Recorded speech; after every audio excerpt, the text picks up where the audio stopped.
This time around, I have a ace tanker game in the Vk30.01P on Swamp. I want to take this tank out and try it out after the new update, the 9.17.1 update.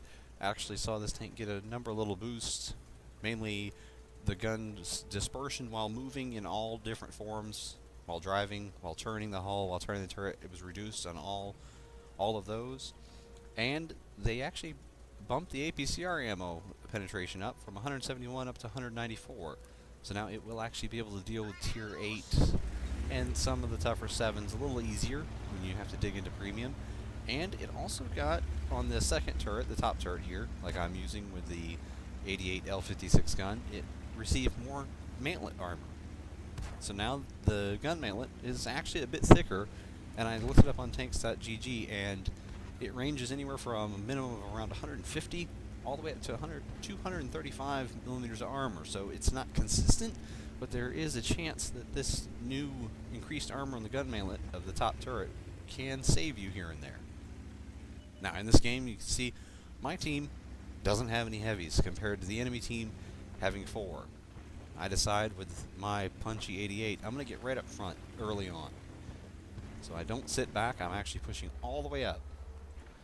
I see a OI experimental take a shot, and even with the boost and dispersion, you see I put right into the dirt. But I wanted to try this tank out because I've already got my second mark on it, and I wanted to see just exactly how much better it would do, because the dispersion of the 88 was one of the things that kind of held it back a little bit.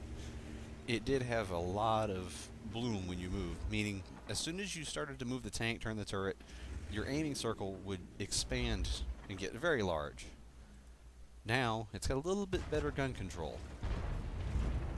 So it can run and gun a little bit, and you might actually see that come into play a little bit later.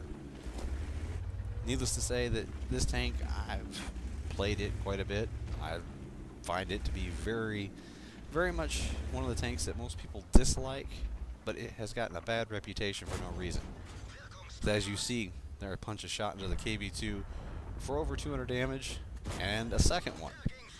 I also track him in the process, and my teammate over in the AC4 finishes him off as I notice this little DLC dodging around. I do lock on here with auto aim, plant a shot into him, and he actually tries to ram me. I don't know if maybe he expected I was going to pull around, but I don't honestly know what he was doing there. I kind of sat there looking at him because I don't know what he was thinking. But you can see our team is losing.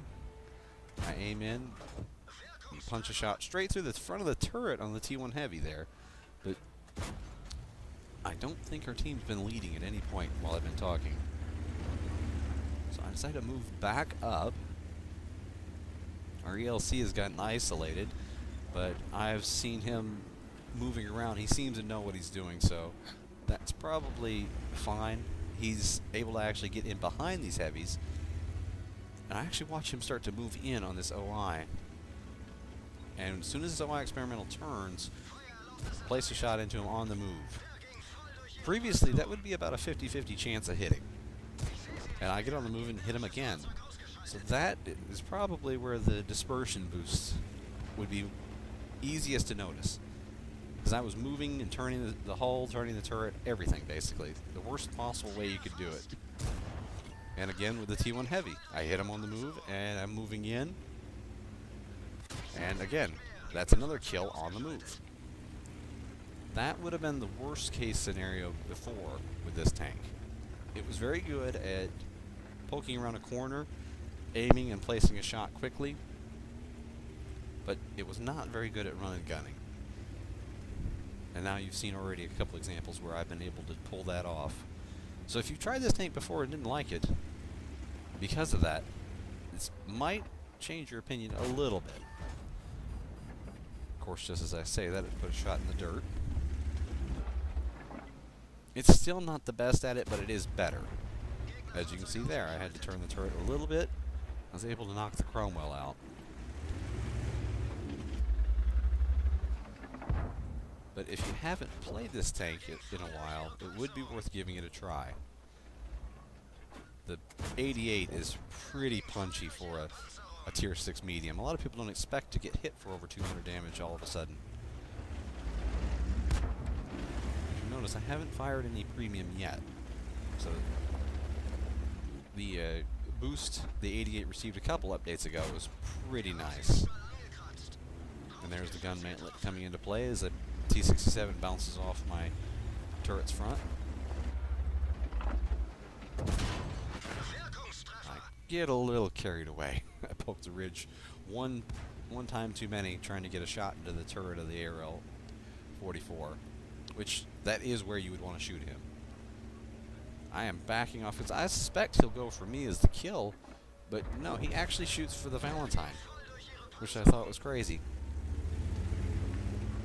If you can if you have the choice of killing two people at once, you always go for the more dangerous tank, and the VK is definitely much more dangerous than a Valentine.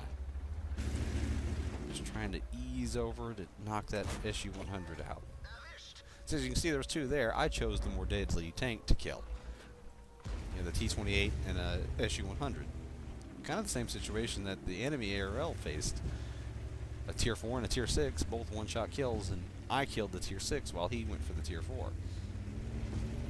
Now if you wonder why my turrets lock that direction, it's not damaged. I'm keeping my turret halfway turned that way because I would suspect that the T-3485 that was spotted in the ridge to the north would have been moving and flanking, but at this point he still didn't show up. But if you hold your right mouse button down, you can lock your turret. That way it's already partially pre-turned and pre-aimed in that direction if you suspect somebody might be there. I'm pushing down here to help, but the Swedish tank destroyer, the LKV-103, and the ELC, they both finish off the two that were down here. We had two on our capture, the A-20 and T-67, and then they cleaned up that nearly dead T-28 as well.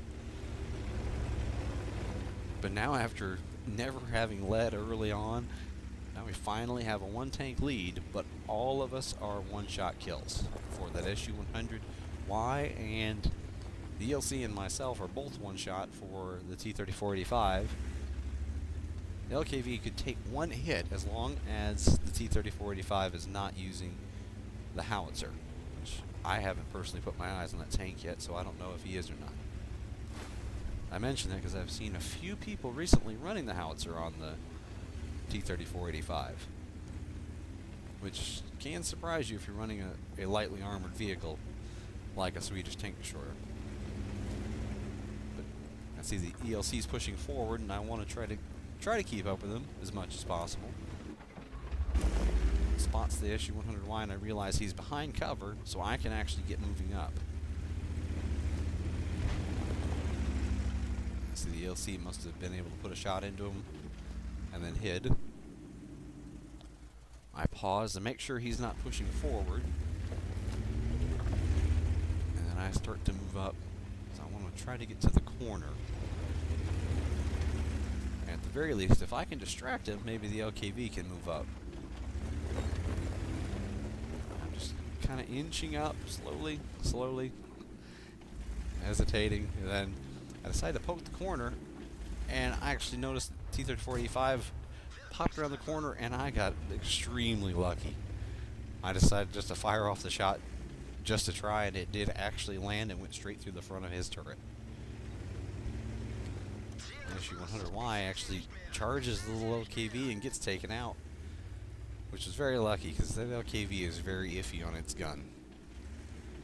And suddenly the T-3485 decides he's going to try to take me out above all else. He pokes over, gets tracked, and again, my gun mantlet saved me there, because that was sure to be a death for me, but I got the bounce, and I got the final kill for a top gun. As you can see, got the ace tanker, got the bruiser, duelist, fire for effect. Then over there's a high caliber and top gun.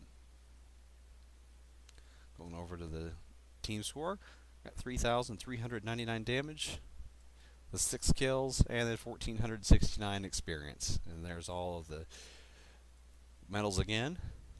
and I had good help from that ELC and the LKV driver. And there I had 24 shots, 19 hits, and 18 penetrations, and I actually made out with some credits. As you can see, I think the improvements to this tank make it worth playing once again. Would definitely say to give it a try, but thank you for watching the video. If you like to, feel free to like it and subscribe. Thanks.